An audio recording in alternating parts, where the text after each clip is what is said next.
Bab ke-14. Kamu memang egois, Mas, ucap Selina. Dia tersenyum sinis pada suaminya, dan yang sebentar lagi akan menjadi mantan suami. Sungguh dia tak pernah mengenal pria yang sudah menjadi suaminya beberapa bulan ini. Sudahlah, Sel, aku sudah minta maaf sama kamu. Aku khilaf, yang penting aku tetap pulang ke rumah. Aku tetap jadi suamimu dan kamu hanya istriku satu-satunya. Mudah sekali Arya berkata seperti itu. Dasar laki-laki egois. Cukup, Mas. Setelah ini kita masing-masing. Aku juga berhak bahagia, Mas. Bertobatlah, Mas, sebelum karma datang padamu. Hidup ini hanya sementara. Untuk apa mengejar nafsu duniawi yang sangat menyesatkan? Jangan banyak bicara kamu, Sel. Kayak orang paling suci saja kamu ini. Arya melotot tajam. Lalu berdiri dengan gusar. Lakukan saja apa maumu. Aku akan pastikan kamu menyesal karena sudah menggugat cerai aku. Kamu benar-benar lucu, Mas, dan kamu sungguh sangat percaya diri. Bagiku apa yang sudah aku ludahkan, tak akan pernah aku jilat kembali. Selina terkekeh geli. Terserah! Arya bergegas meninggalkan ruang makan. Bahkan dia belum sempat sarapan. Moodnya benar-benar hancur sepagi ini. Dan sialnya lagi, Arya benar-benar tidak merasa bersalah sama sekali. Selina menghela napas sepenuh dada. Dia bahkan tidak ada selera untuk makan sama sekali. Keputusan yang kamu ambil sudah tepat. Aku akan bantu hingga proses perceraian berakhir. Dan setelah masa idah kamu selesai, aku akan menikahi kamu.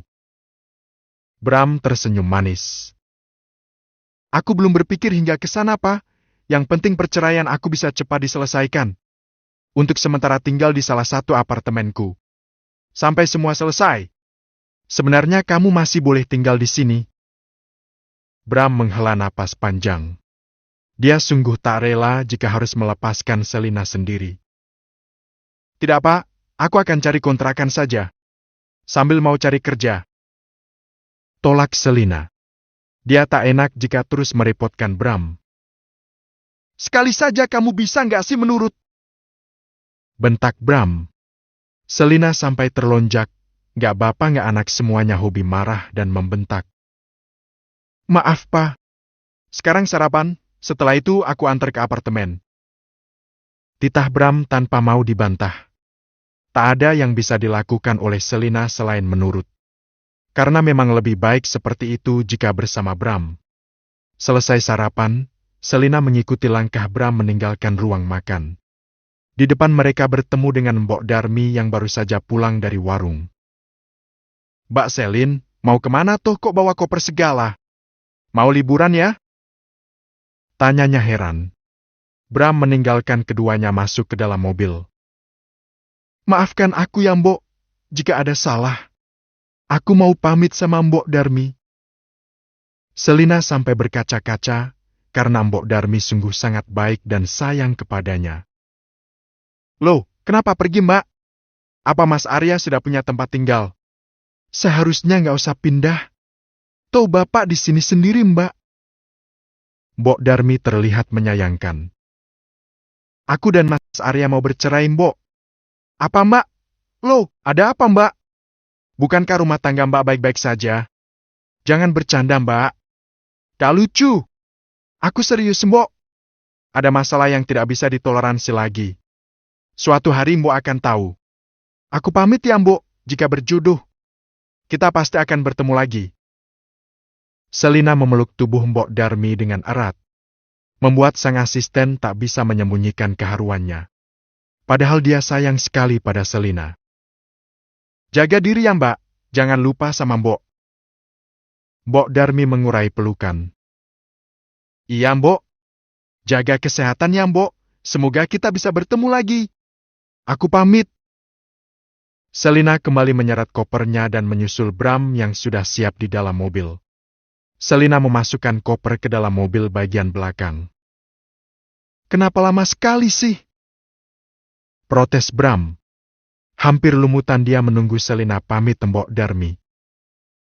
Maaf, Pak. Mulai sekarang jangan panggil papa, karena aku bukan papa kamu. Ultimatum dari Bram. Pria itu mulai menjalankan mobilnya, keluar dari pekarangan rumahnya dan turun ke jalan raya. Selina hanya diam. Perkara panggilan saja dipermasalahkan. Apa maksudnya Bram, dasar laki-laki arogan? Kata hati Selina. Hanya butuh waktu setengah jam saja, mereka sampai di kawasan apartemen mewah di kota ini. Setelah memarkir mobil, Bram mengajak Selina naik ke lantai ke-20. Kamu berani tinggal di sini sendiri kan? Tanya Bram setelah sampai di dalam apartemen. Password apartemen ini tanggal lahir kamu. Tambahnya lagi. Hah? Dari mana papa tahu tanggal lahirku? Tanya Selina penuh keheranan. Apa yang tidak aku tahu tentang kamu? Bahkan ukuran bra dan CD kamu saja aku tahu.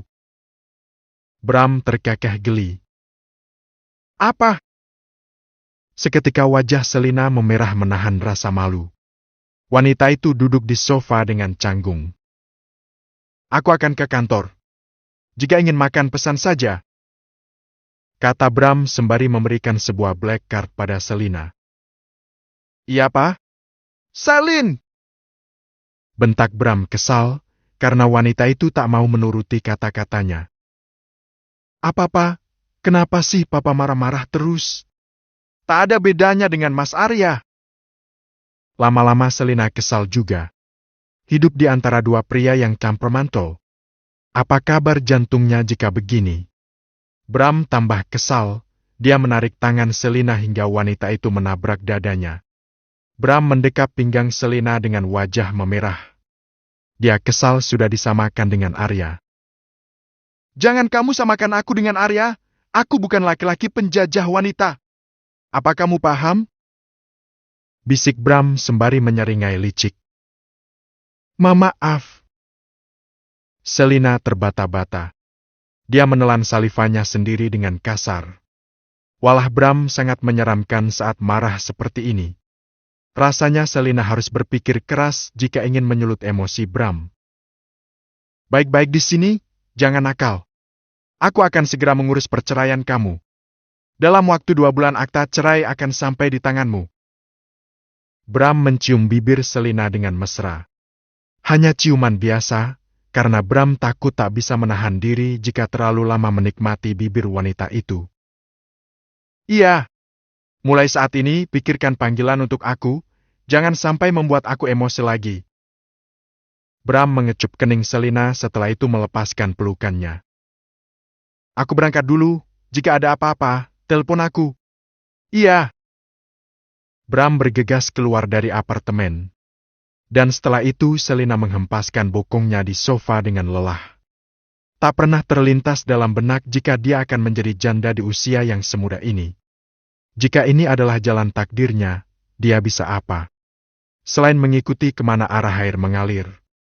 Pasti akan ada hikmah di balik semua ujian ini. Dan seketika dia merasa pening saat memikirkan PR yang diberikan oleh Bram. Tentang panggilannya pada pria itu. Dengan jarak usia yang begitu banyak, dia harus memanggil Bram apa? Mas, Bang, atau Sayang? Sika, belum ada hubungan apa-apa saja sudah ribet tentang panggilan. Selina beranjak dari duduknya dan segera menyeret kopernya masuk ke dalam kamar. Dia ingin merebahkan tubuhnya sejenak di kasur, agar semangatnya bisa pulih lagi. Sandy, bagaimana bisa ada video kita berdua tadi malam? Kamu sengaja menjebak aku? Kesal Arya, saat dia bertemu dengan Sandy, wanita yang sudah berbagi peluh semalam dengannya. Apa maksudnya Mas? Aku nggak tahu apa-apa. Sandy pura-pura tidak mengerti apa yang diucapkan oleh Arya. Saat itu dia sudah duduk manis di kursi kerjanya, dan Arya menemuinya. Gimana bisa video itu sampai pada istriku? Dan dia menuntut cerai padaku. Gusar Arya. Kepalanya sungguh pening luar biasa. Walau dia tak pernah cinta pada Selina, tapi tetap saja tidak mau jika harus bercerai. Karena hanya Selina saja yang tak banyak tingkah dan penurut. Mana aku tahu Mas, memang aku kurang kerjaan hingga memvideo aktivitas panas kita? Kesal Sandy. Dia tak mau jika Arya menaruh curiga padanya. Jangan sampai rencana gagal dan dia urung mendapatkan 100 juta dari Pak Bram. Kenapa Selina bisa mendapatkan video kita? Awas saja jika kamu membohongi aku. Gak akan aku biarkan kamu, Shen. Ancam Arya. Lagi pula, kata kamu sudah bosan dengan istrimu yang kampungan itu. Apa servisku kurang menarik? Kurang hot? Shandy tersenyum manis. Dia berusaha untuk merayu Arya. Pria muda itu mengamankan wanita di depannya, cantik dan seksi. Tapi apa bisa menurut seperti Selina? Batin Arya dalam hati. Apa kamu yakin mau sama aku? Selidik Arya. Kenapa enggak, Mas? Tantang Shandy tak apa tidak masalah. Toh Arya juga tampan dan anak orang kaya. Terlintas dalam benak Shandy, ingin bisa hamil anak Arya. Baiklah, kita jalani saja apa yang sudah terjadi. Tapi ingat, Shen, jika suatu saat aku tahu kamu bohong sama aku nggak akan memaafkan kamu. Ancam Arya. Ada apa ini? Pagi-pagi sudah berduaan. Apa kalian ingin makan gaji buta? Bentak Bram yang baru saja tiba. Mata pria itu mengamati kedua orang yang tampak takut-takut padanya itu. Maaf, Pak, ada sedikit urusan dengan Shandy. Arya mengusap tengkuknya dengan takut. Urusan apa? Memangnya tidak bisa dibicara di luar kantor? Bentak Bram. Rupanya sifat pemarah Arya menurun dari sang papa. Iya, Pak. Aku akan turun. Arya bergegas meninggalkan tempat itu sebelum kemarau Bram benar-benar memuncak. Shen, masuk ke ruanganku. Titah Bram. Baik, Pak. Shandy mengikuti langkah Bram yang masuk ke dalam ruang kerjanya. Wanita itu lalu berdiri di depan meja kerja sang bos. Kerja kamu bagus, aku puas. Ucap Bram tanpa basa-basi. Dia menyandarkan punggungnya ke belakang dan menatap Shandy tajam. Berapa nomor rekening kamu? Akan aku transfer setengah dari jumlah yang seharusnya. Akan aku tambah jika mereka benar-benar cerai. Baik, Pak. Shandy segera mengirim sederet nomor rekening dia pada sang bos. Senyumnya tak berhenti mengembangkan, membayangkan rekeningnya yang akan terisi cukup besar oleh Bram. Pastikan semua ini tidak akan bocor sampai kapanpun. Dan jangan pernah berani mengancam aku suatu saat nanti. Karena aku bisa memutarbalikkan semua dan kamu yang akan membusuk di penjara. Ancam Bram. Dia mengetik beberapa angka pada aplikasi M-Banking. Baik, Pak. Shandy bergidik sendiri mendengar ancaman Bram. Dia baru sadar jika sang bos ternyata semengerikan ini. Sudah aku transfer, kamu boleh keluar. Hari ini aku nggak mau diganggu. Jika ada yang ingin bertemu, kamu urus saja. Bram menepis tangan, memberi isyarat pada Shandy agar segera keluar dari ruang kerjanya.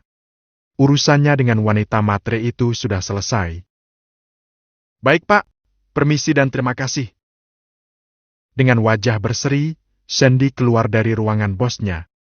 Terbayang hidupnya akan cukup nyaman dan tenang beberapa waktu ke depan.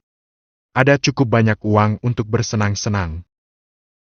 Halo, aku ingin kamu mengurus perceraian seseorang, nanti akan aku kirimkan datanya. Pastikan dalam waktu 1 bulan, akta cerai bisa aku pegang.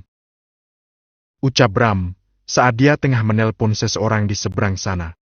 Apa bisa bos waktu 1 bulan akta cerai keluar protes seorang pria di ujung panggilan. Pria itu tak bisa menerima keinginan sang bos yang kurang masuk akal. Brak. Bram menggebrak meja dengan emosi. Untung saja orang itu tidak ada di depan matanya. Andai ada di sini, mungkin tak akan selamat dari hantamannya. Rasa kesal yang sudah dia rasakan sejak tadi pagi, kini bertambah besar. Aku nggak mau tahu, kamu harus bisa mengurus semuanya. Aku beri kamu waktu 2 bulan untuk membereskan semuanya. Bab ke-15. Waktu berlalu tanpa